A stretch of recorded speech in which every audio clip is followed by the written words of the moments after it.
Economía.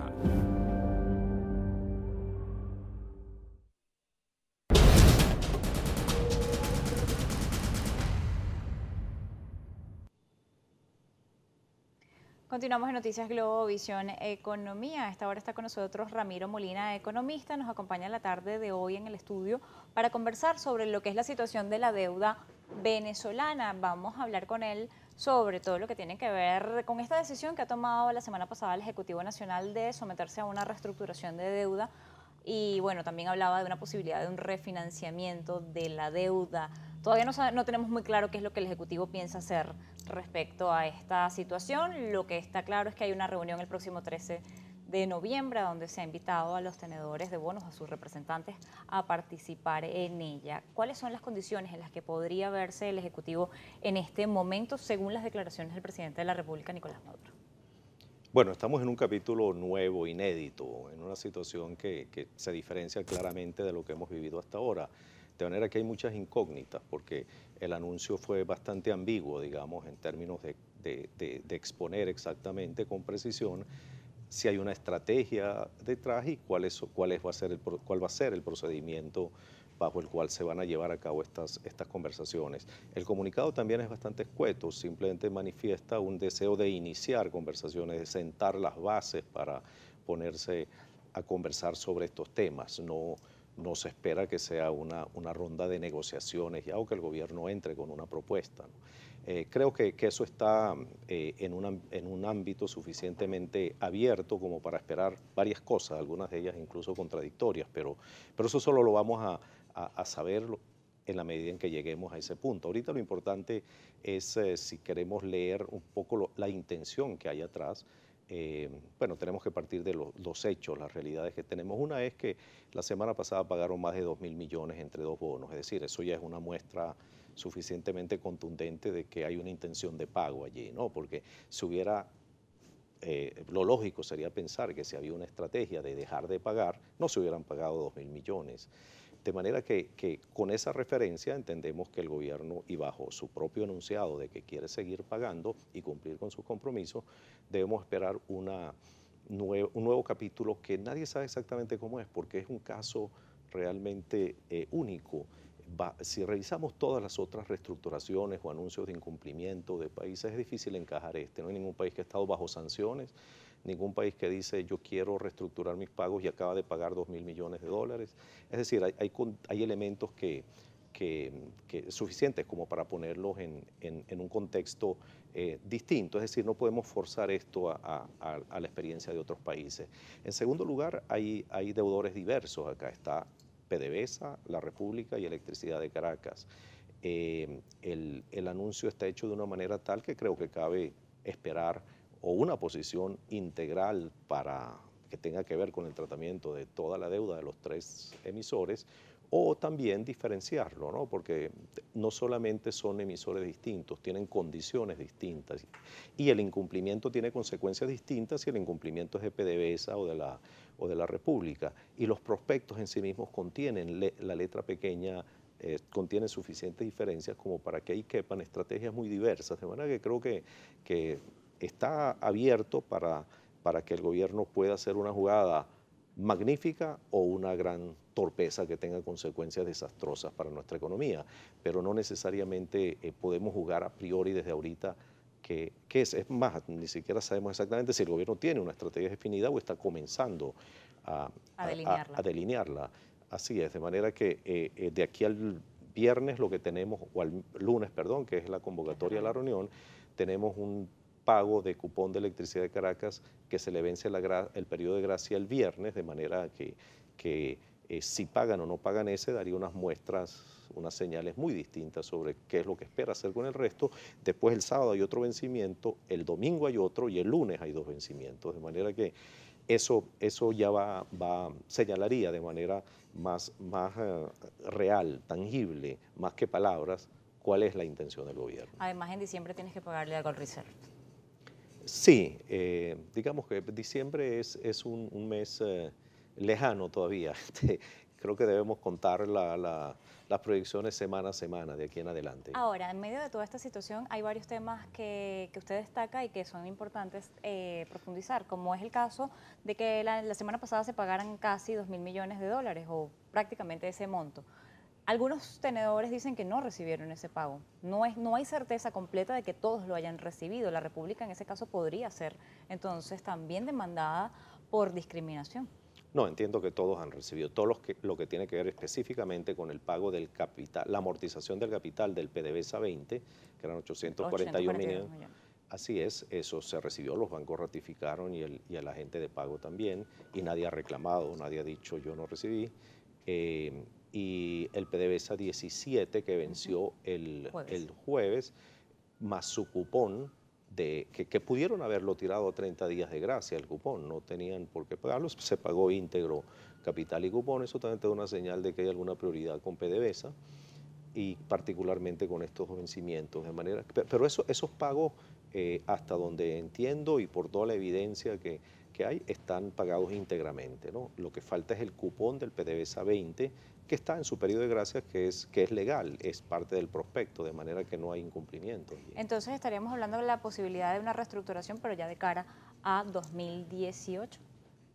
Claro, y creo que esto es una cosa particular también, es decir, vamos a comenzar a hablar sobre una reestructuración sin un vencimiento grande enfrente, entonces no hay una presión ni un ultimátum, digamos, en términos de tiempo de que hay que llegar a un acuerdo en 2 semanas o 3 semanas, que hubiera sido el caso si hubieras comenzado hace un mes, antes de los pagos estos de octubre.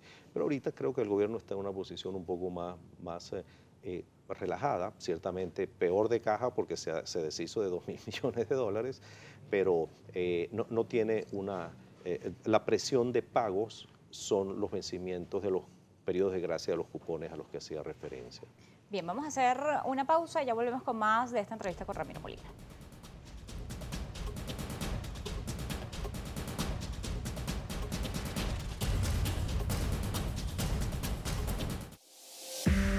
Usted está viendo Noticias Globovisión Economía.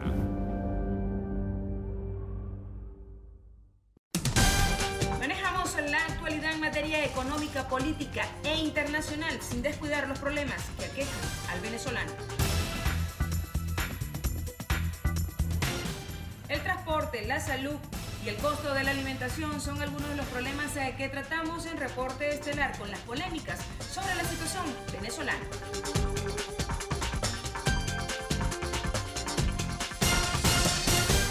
Participa con nosotros a través de nuestras redes sociales. Reporte Estelar, de lunes a viernes, 8:30 de la noche, por Globovisión.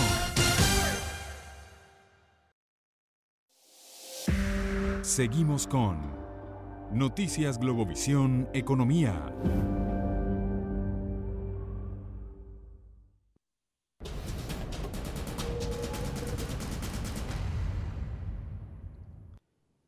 Continuamos en Noticias Globovisión Economía, estamos conversando con Ramiro Molina. Hablábamos sobre las opciones que se presentan o cómo podría el Estado estar delineando su estrategia de cara a esta próxima reunión del 13 de noviembre. No hay mucha certeza ni claridad en qué es lo que se podría hacer. Sin embargo, hay algo claro y es una comisión que va a reestructurar, que designa el presidente de la República, y la cara de esto es el vicepresidente de la República, Tarek El Aissami, junto con un equipo que está allí trabajando. Desconocemos si el Estado tiene o no un abogado experto en negociar reestructuraciones de deuda para que los pueda representar. Y está un caso que es que el 80% de esta deuda está en Estados Unidos. Estados Unidos tiene unas sanciones impuestas a Venezuela. ¿Cómo podrían ellos asistir a una reunión acá? ¿Tendrían que tener una autorización para esto? ¿Qué bancos podrían prestarse para un refinanciamiento cuando parte de las sanciones implican no darle crédito a Venezuela? Bueno, eso es parte de lo peculiar de este caso, ¿no? Pues, lucen algunos de ellos como impedimentos absolutos, pero en realidad también depende cuál es la intención. Si queremos un proceso de reestructuración largo, si quisiera el gobierno entrar en eso, como decía antes, sin presiones inmediatas, puede buscar muchos canales y puede establecer vehículos para eso, para conversar, intercambiar. Una cosa muy distinta es que esté contrarreloj y con unas demandas legales. Por eso es muy importante conocer si en los próximos días incumplen el pago de los cupones o no, porque eso cambia la situación legal y el estado mismo en el que el gobierno o esa comisión tenga porque estaría actuando entonces en simplemente dando respuesta legal a unos problemas o tratando de proteger activos, mientras que en el otro ambiente podría estar buscando vehículos, buscando incluso posibilidades de yo no sé si esto es posible, pero en todo caso está en el ámbito de las opciones, buscando acuerdos que sean potables, digamos, para efectos de las sanciones o de las autoridades. O sea, los acreedores pueden pedir alguna dispensa, como se le ha hecho en los casos anteriores, y también podrían buscar vehículos o modalidades que no signifiquen directamente un financiamiento directo al gobierno, porque al final lo que está tratando de buscar es que los acreedores reciban sus pagos de una manera que voluntariamente convengan con el deudor, en este caso con el gobierno venezolano. Pero repito, una cosa muy distinta hacer eso en tribunales, en jurisdicciones en Nueva York, etcétera, donde el control del proceso ya no está en esta comisión, va a estar en manos de jueces que puedan tomar iniciativas muy diversas con unos deudores, como en el caso de PDVSA, que tiene activos afuera y tiene además buena parte de sus recursos todavía circulando a través del sistema financiero norteamericano. La otra consecuencia de esto es que paralelamente puedas desarrollar otras plataformas de pago, otros vehículos, básicamente en Asia, en Rusia, como se ha estado evaluando. Pero lo crucial aquí, señalabas muy bien, que va a depender de quiénes sean los asesores, no solamente los asesores legales, también los asesores financieros, porque necesitas un poco de experticia atrás. Estas negociaciones pueden ser complejas, muy complejas, no necesariamente traumáticas, pueden rápidamente convertirse en un evento catastrófico, pero no necesariamente si son llevados por en este caso, asesorías legales y financieras que puedan ir buscando vías de consenso entre los deudores y los acreedores sin tener que necesariamente entrar en conflictos por ejemplo, con las sanciones, aunque eso para algunos abogados es imposible, pero bueno, creo que va a depender, repito, cuál es la disposición de uno y otro lado al final. Finalmente, lo que sí queda claro es que la Caja de la República no está en buenas condiciones. Y de cara a un año electoral como el que viene y de cara a las obligaciones que se tienen de importar alimentos y bienes como los que no se producen hoy en el país, estarían complicados por parte del Ejecutivo. ¿Eso sí queda claro? Queda claro, pero al mismo tiempo no está nada cómodo, pero acaban de pasar un momento mucho más incómodo. Es decir, acá no tienen en el futuro, en los próximos 12 meses, ninguna concentración de pagos del nivel del que acaban de hacer. Los pagos están más dispersos a lo largo del 18, el último pago es en diciembre del 18 y los montos son menores. De manera que si sus flujos, por ejemplo, petroleros ayudan un poco por los precios, pueden tener un grado de maniobra un poquito mejor.